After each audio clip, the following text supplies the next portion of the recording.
Now, what about the doctor? Well, he has or should have a very close working relationship with his claims representative. He's the contact person for the insurance company that he can work with, and with the legal team. But outside of those two resources, he doesn't have a lot of places where he can go for help. Certainly if you're having emotional problems, you need to discuss it. You have the option of going to your priest or a professional that has attorney-client privileges, and you can discuss those things that affect you emotionally and those types of things. But you have to be very, very careful about discussing the medicine, certain aspects of the case, because you can get yourself into trouble in that regard. Your attorney and your claims representative can help you a little bit in guiding you towards what you can discuss and with whom.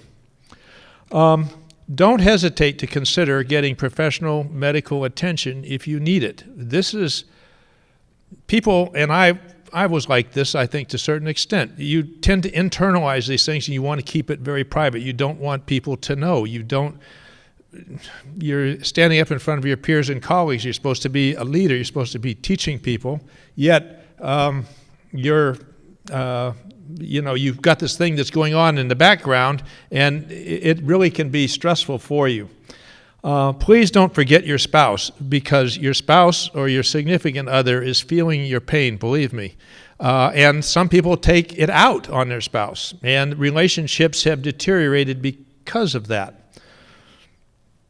They can also be a huge pillar of support, and I would ask you to consider reaching out to them to kind of help you through it.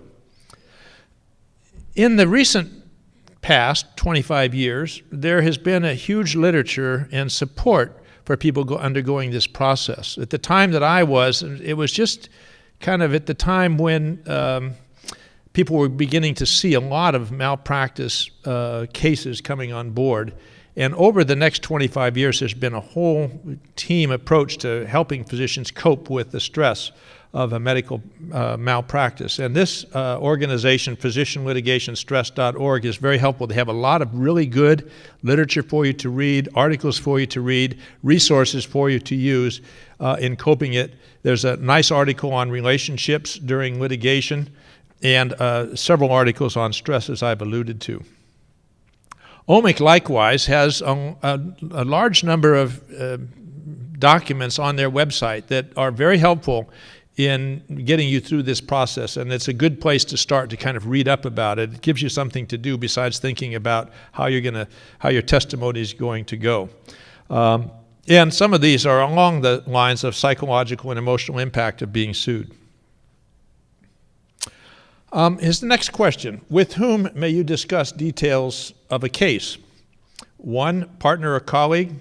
2, authoritative expert to get his or her opinion.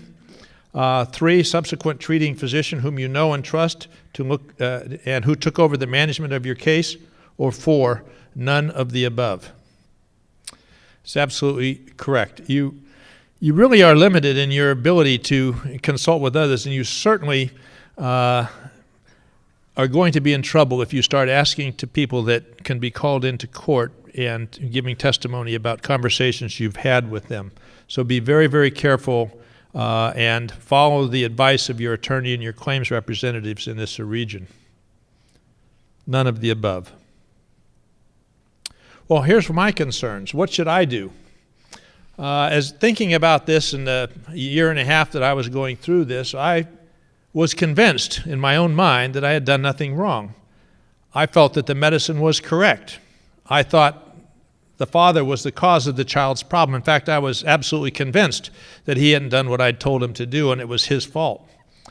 However, I was aware of some other things, and one was that the demand far exceeded my coverage, which was for $100,000. The demand was for $1.5 million. And believe me, that gave me a lot of sleepless nights.